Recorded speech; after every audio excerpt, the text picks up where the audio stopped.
This is Chip One Media, and we deliver industry news, updates, and features. In this episode, we talk about everything supply chain and everything that you need to know about supply chains. Joining me is Enrique Rodriguez, supply chain expert and professor of two universities in Guadalajara. More than 28 years of experience in the electronics supply chain in Mexico. Enrique, thank you so much for doing this. I appreciate you having you over on the show. And how's everything there? Oh So yeah. yeah, everything's going great. I mean, here in Mexico, it's pretty nice. I mean, rainy days have passed, so we're just having nice and sunny days.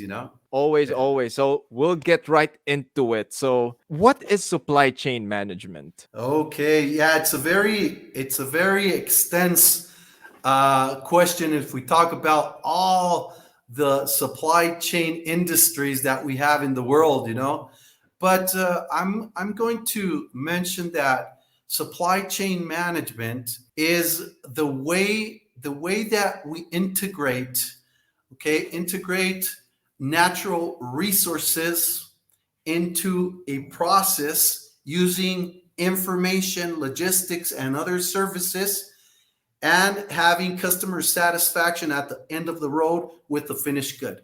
I would say that is supply chain management, and it's the way as the a definition. Management is how am I going to work something in order to meet with satisfaction in all my supply chain. So it's very interesting because supply chain needs to have value in all the stages. If someone loses in a stage, even a transportation, okay, transportation, if they lose profit, they don't get interest, or if something happens in this transportation, probably it's going to impact us and we're not going to deliver on time to our customers. So the supply chain management is how am I going to do it, how am I going to work this process, this cycle, so everything is kind of orchestrated well, so we have customer satisfaction at the end of the road.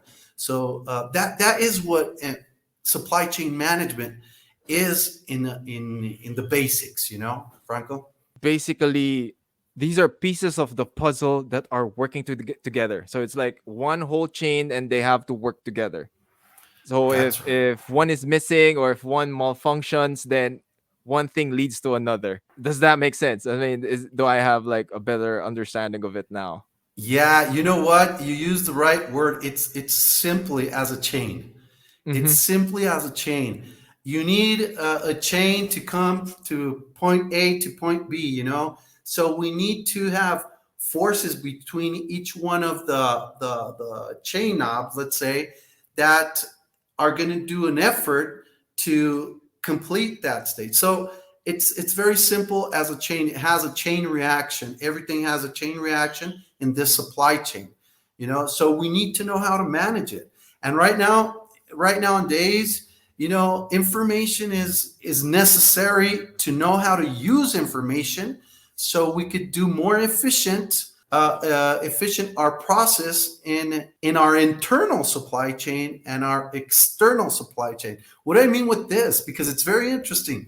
Our internal supply chain is where am I going to focus as an objective of my company, and where it's going to. Let's say I am a steel manufacturer. Okay, so this steel, where am I going to focus this steel, and what industries? And that's going to give me an external supply chain. So I need to know how to manage the external information and process my internal information in my company, so everything has a customer satisfaction. When we're speaking of chains, so can we break this down a little bit further? Like, what are the main stages of a supply chain? Of course, and that's very interesting, because nowadays, supply chain has been shorting out, because manufacturers want to get closer to the customer in a certain way. From when we talk about business to consumer, okay, manufacturer wants to be closer to the customer, And sometimes distributors are getting out of the picture of a supply chain, all right, or distribution centers, because we don't want to stock finished goods. So let me tell you a little bit about the normal stages that are integrated in a supply chain. We talk about at the beginning, we talk about natural resources. Okay. Natural resources play the initial stage of the supply chain. So if we understand natural resources, like I'm going to give a name, Ford Motors. Okay. Ford Motors needs to know how much or what's the cost of the ton of copper as natural resources in order to determine how the price of the car is going to be impacted in the market. Okay, so when we analyze natural resources, it's going to give me detailed information in my manufacturing or my assembly of the car and the impact that's going to have in the final price for the consumer. All right, so the initial stage is natural resources. After this happens, natural resources, it goes to another stage that is raw material manufacturing of raw materials. Okay, where they mix up iron with copper and probably lead, whatever, and they do a certain raw material that goes into a car, let's say. Okay, so this raw material has to be transformed. So the second stage would be transformation of the natural resources into raw materials that are going to be used in a subassembly for a car. So it goes to another stage where this is transformed into a raw material that goes directly in a car. Let's say a screw, okay? A screw. It comes out from a steel bar, okay?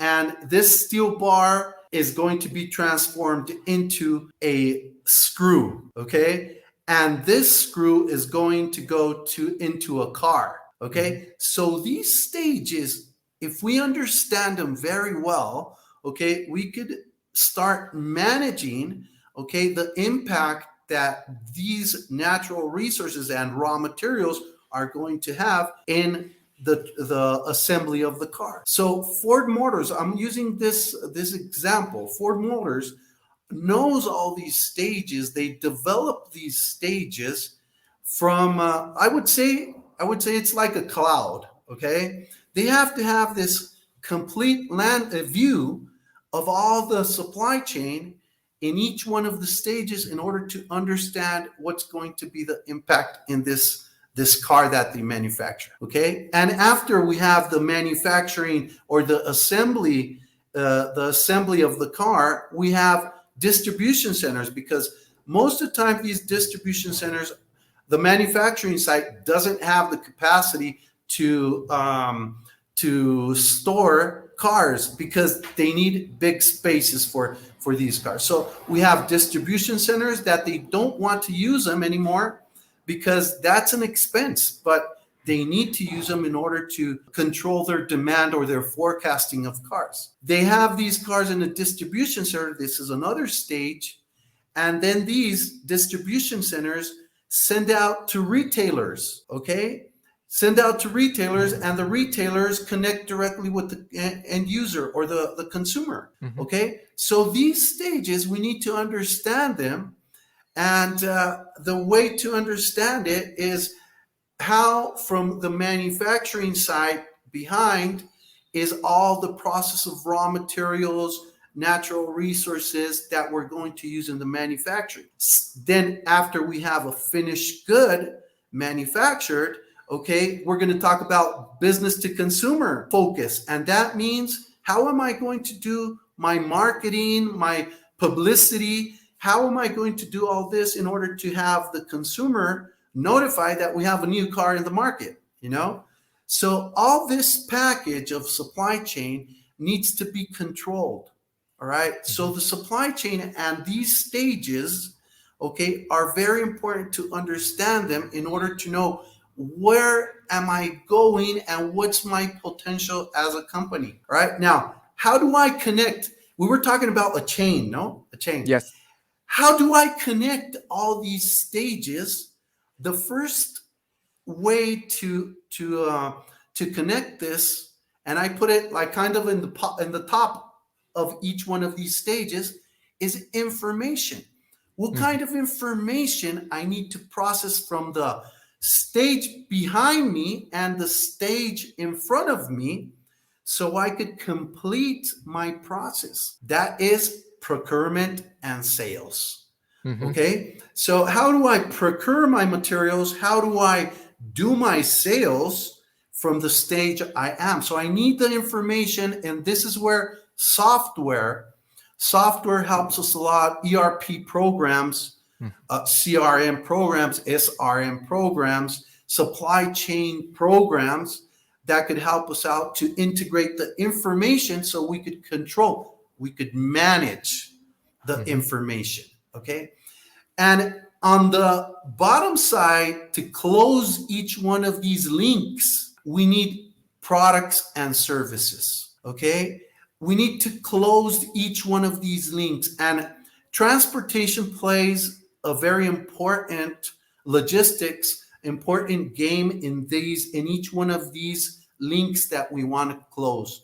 And other services. Okay, other services that we hire, internet services, we hire maintenance services and all this stuff. So in order to close each one of these stages, we need information and we need products and services to close each one of these stages. And we Mhm. need to understand that also it's not only product or finished good and raw materials. No, we need to understand software information, how we're going to process each one of the transportation that we need, warehouses we need to lease, we need to buy, we need to purchase forklifts, we need, I don't know, all different stuff. So all this, we need to know it in a complete cycle in order to have customer satisfaction. So it's very interesting when we talk about this complete supply chain, how we need to understand each one of the stages so we could know where we're going. Mhm. And in order to close this question that you just made up, that about the stages of supply chain, the importance of having the control of each one of these stages is to have customer satisfaction, add value all the time. All right. So I could give you an example. Remember when that battery of Samsung started to explode? Yeah. Yeah. Yeah, remember that? Exploding phones in pockets. Exactly. So it's I very think it's one of interesting. those S models. I forgot. Exactly. So it's very interesting. It's very interesting that the raw materials that were used in a battery, okay, were not functioning properly. I don't know if it was that we come up with also another tool that we call an Ishikawa. Mhm. Ishikawa is a it's a tool that we use in order to know where is the opportunity area to locate the problem. Okay, Mhm. so when we go back to this, I don't know if the battery was the raw material, it was assembled incorrectly. I don't know if, but it takes us to a situation of the raw material of the battery. Let's say the battery or the Mhm. subassembly of the battery wasn't working well. Customer satisfaction, we didn't have customer satisfaction. We were changing to other phones because of only a battery issue. Okay, so we were changing. So customer satisfaction impacts in all the supply chain, even if a transportation, okay, transportation, let's say a drunk driver, okay, we don't know if there was a drunk driver. I mean, he messed up with a complete trailer, and we had very important materials in that trailer. It's gonna have an issue or an impact in our supply chain. So we need to understand even transportation, raw materials, and everything related with this. So I don't know if I answered your question, Franco. It opened my eyes to so many things. So now it gave me a clearer picture of processing raw materials, and then it goes through several processes in order to provide customer satisfaction. So I you just laid down all the processes in one explanation. This is a good follow-up question probably. So we have the systems, we have the concepts, we have the software. How about the people? So who are People. the Wow. people that are part of the supply chain, and I mean, what are their roles in this? Good question, Franco. People. I'm going to start with one thing. People is the most important thing I think in the world.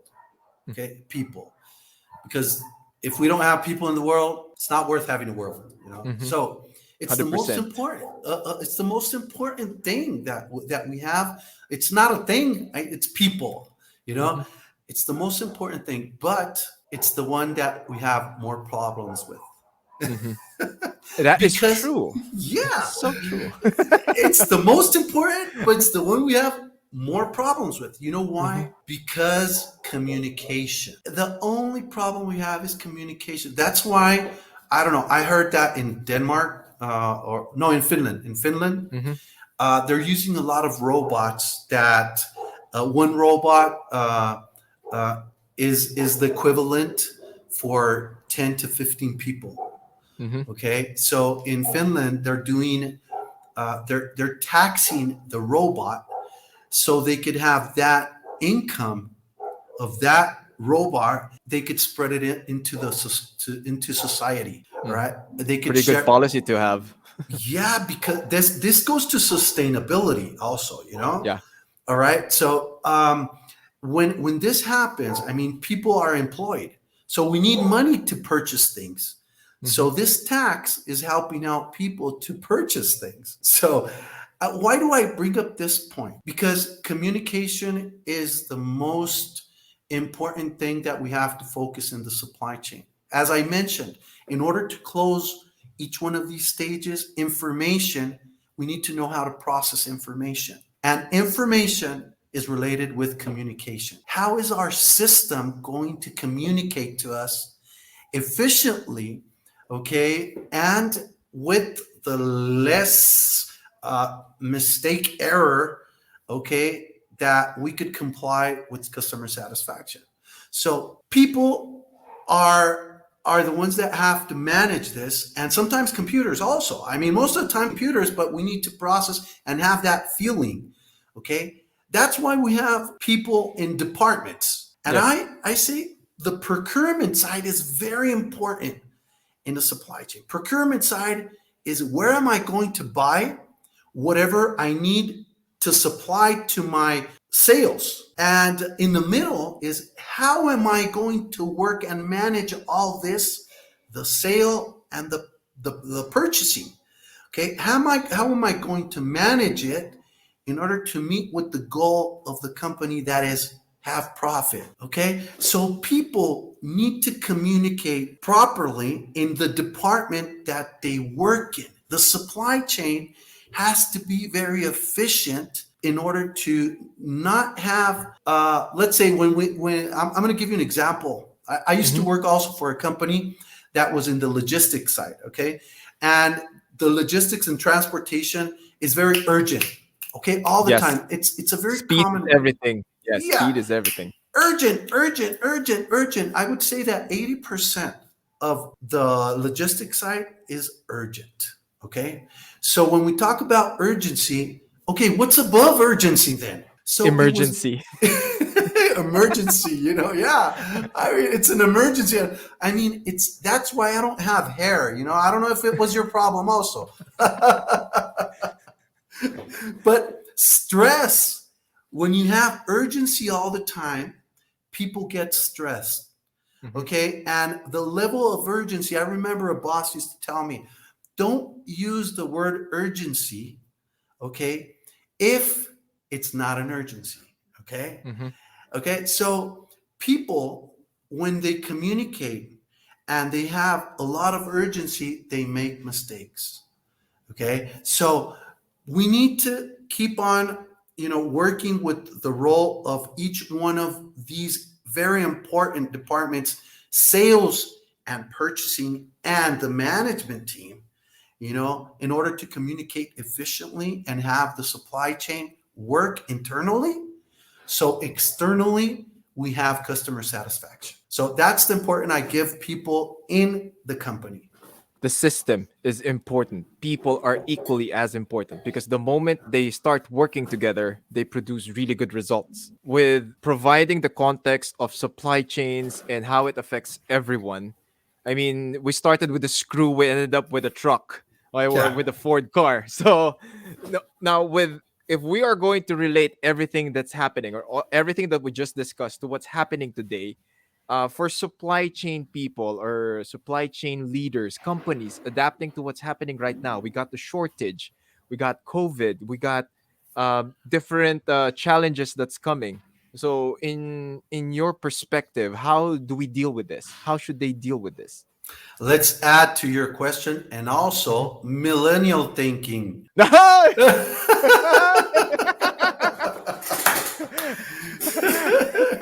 Yeah, I mean, Yeah. COVID, shortage, and millennial thinking.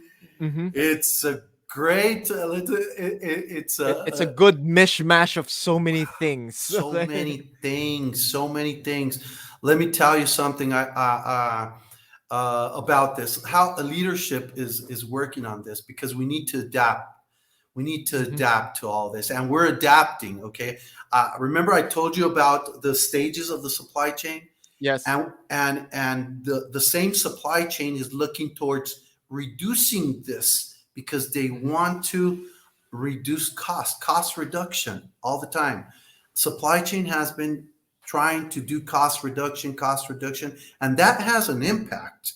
Okay, because when we have cost reduction constantly, okay, we're getting rid of people. Okay, people in cost reduction. So, and also when we talk about leadership, we need to understand how all these factors, COVID, the pandemic worldwide, the shortage, and even millennials, okay, Hmm. even the way of thinking of millennials is like right now that COVID came in, millennials adapted very well to home office, Yes. very well. Like people, I'm 48 years old. Okay, I know understand all the process because I have 15 years teaching students. So I know the difference between the beginning of my students 5 years later, 10 years later, and 15 years later. Okay, so leadership needs to adapt even in our the programming of the way that we're doing things. We need to Hmm. adapt because it's a big wave, and if you don't know how to swim, you're going to drown. Okay, so COVID, I mean, I think that there are things before COVID and after COVID that, and between COVID also, that are going to stay in the future, that are going to stay. So we need to adapt. And the impact of shortages, I mean, it's something that currently the company that I work with is that we attend a lot of shortages in electronic industry, right? Hmm. So there's a huge impact in leadership and the way that our directors are managing the way to be more efficient in customer satisfaction. In our CRM process, in in all ways, in how we manage people, also how we take care of our people. Hmm. So this we need to improve all the time, and right now more than 10 years ago because Hmm. it's running fast. When it comes to making things work together, the restrictions, COVID, the adaptability of people. I mean, when everyone started working from home, everyone started getting more electronic components. Everyone started upgrading their cell phones, their laptops, their tablets. This definitely impacts supply chains. So, That's right. are there any mitigating forces, or are we implementing things that would improve supply chains but at the same time maintaining operational integrity, or how they do their day-to-day operations? Yeah, you know what? I believe that governments, U.S. I have heard about the U.S. Here in Mexico. There's also some situations going on because of the of the importance of raw materials, shortages of raw materials in Mexico. The U.S., the President Biden was one of his first things to do is take care of the problem of the shortage problem of components, electronic components, and all that. And you know what? It's very interesting because Mhm. I was just speaking with some friends about this problem. We're getting used to having certain gadgets, Yeah. electronic gadgets, all the time. I mean, our car is our computer now. You know, you can see our screen. Cars Mhm. with big screen on it, all electronic, sensors all over the place, cameras all over the place. So there's a lot of consumption coming on with, scooters, electric scooters, and electric cars coming in. So I think we created a very huge wave of demand of components, okay, of demand of components. And we didn't notice that our natural resources, we didn't have all the natural resources available, for all this huge demand. We were looking after these natural resources, and suddenly we noticed that we don't even have the capacity of production worldwide for the huge demand that we created, you know? Mhm. So all these new gadgets, my toaster has a digital screen right there. My refrigerator connects directly to the store and tells them we need more eggs. Yeah. So all that stuff creates a demand of electronic components. It's huge what we created, but now we're struggling with I want these components when another one wants them also, and Mhm. allocation comes in. So this is creating huge impact in price, okay, of all these components, and that we didn't imagine. It didn't imagine that a component of 50 cents was going to cost $60.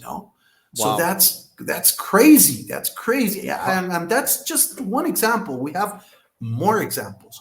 So I believe that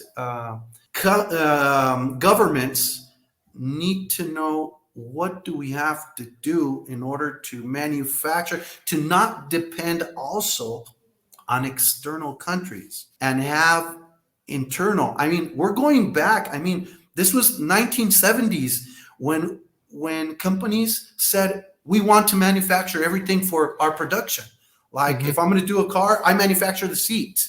Mhm. Okay, I do a car, I manufacture the motor, the Mhm. engine, and all that stuff. But in the global world, right, in 10 years before, I mean, we were trying to delegate the responsibility to contract Mhm. manufacturers, and we noticed that we lost control. Mhm. So now governments are trying to, hey, let's bring industry back again, even though it's not so cheap, because Mhm. we were sending everything to cheap labor. Okay, no, it's not that. We need to keep on going with the flow. We need to keep on producing. I mean, that's the main interest of a purchasing department. Keep the flow running. Mhm. So I believe that governments are getting involved because there's an economic impact that they see close of having problems, economic problems worldwide. So Can I have a follow-up question? I mean, yeah, this yeah. just came top of my head. Now, when it Mhm. comes to the life cycle and the outs, I mean, a huge factor when it comes to what's happening right now is a huge chunk of it is the outsourcing of resources or the outsourcing of operations. So just like what you mentioned, we went to cheap labor, and then could we also add in, I mean, since we're talking about governments and of course the various sectors that affect government operations, like do can we also include the level of security and the integrity of all these moving parts that are coming in, like for example, geopolitically, like components coming from China, from Taiwan, they're being manufactured or they're being used to create American goods. Is that one of the could we include that in one of the reasons why big countries like the United States is starting to put everything under their roof again. Like for example, Tesla. Tesla is starting to build gigafactories wherein, yeah, everything is in house. Yeah. You know, it's going that way. I mean, I was talking about 1970s, and Yeah. I think it's some things are coming back. Hmm. The things that have more added value, they're thinking on bringing back to not depend on exterior or on other resources. Okay, I believe that I know that Europe and also the United States have been putting together since, you know, this is another story, since Hmm. 9/11, the Twin Towers in New York. They have been putting a lot of effort on security systems Yep. in order to control even raw materials that come into countries that come into countries like United States, even in Europe. Okay, they're putting security programs that could, you know, not jeopardize, you know, their all their security system and all that stuff. So that's going to give them a little bit of more control Hmm. in this commodity, you know, because United States have military, have certain components that go in gadgets that are specialized and have security programs. So these gadgets have to be controlled in order to know where it comes from and where it's going to. You know, like let's say missiles. I don't know, different gadgets. You know, yeah, I believe there's a program in the United States called CTPAT. Hmm. CTPAT that covers a lot of this security system that they're doing in order to know what are we going to build here, what are we going to do here, and how are we going to take care of this, and what Hmm. could be sourced in other countries. You know. People started adapting to what's happening right now. How are supply chains doing the same? How are supply chains adapting to trends, to changes, to challenges? So what can you tell us about that? Look, I'm going to tell you. I'm going to tell you a short story of this. You know, supply chain has the necessity to. Supply chain was just a line from the beginning to the end. All right. Hmm. So they noticed that there was something missing right there. And I'm going to tell you a story. Once I went to a Nike store in the U.S. Okay, and when I got there, I had my old Nike shoes, you know, and Yeah. I was going to change them. Right. So when I got there, the girl that was attending me saw my Nike shoes. I mean, they were word off already, you Hmm. know, used. And she said, if you give me your old tennis shoes and you put them in this box in order to reuse the materials for other things, I could give you a 50% discount. Nice. So the supply chain in this case, okay, instead of being a straight line, it converted in a cycle. Okay.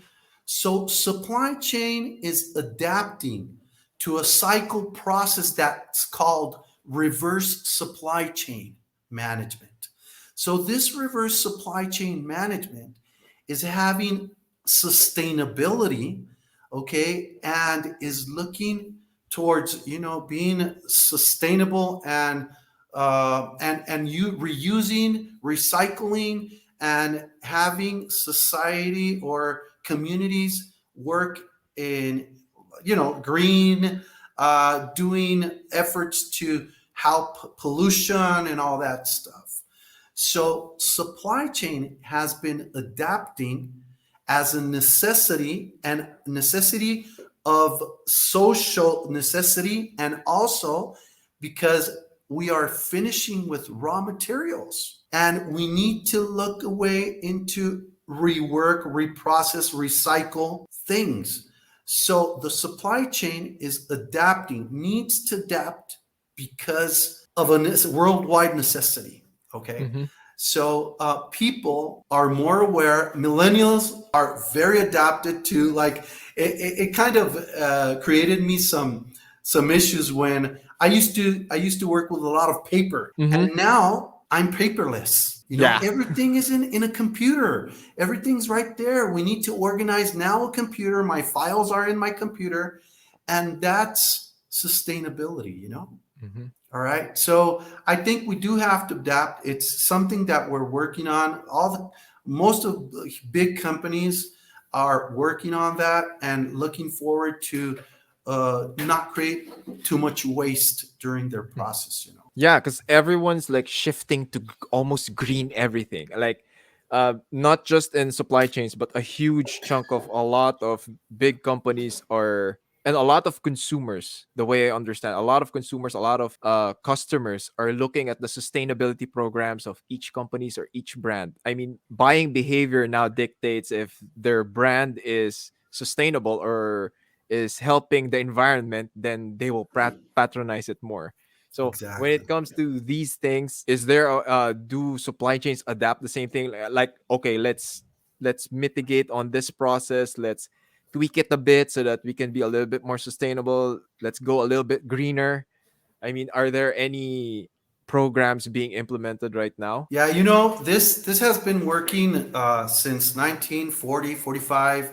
Toyota had a lot of quality issues, and they kind of standardized quality. And Mm-hmm. also Motorola also worked a lot with lean, having everything lean. So it's another topic that we could extend very much. Yeah, But I believe soon. that at the moment, companies with all these quality standards that they have to meet, environmental standards, a certification, worldwide certifications, and all this stuff. I mean, they're demanding, these huge companies are demanding that their suppliers need to meet with a certain standard in order to supply raw materials. I used to work for this company, the metal mechanic industry, and this company used to manufacture some aluminum parts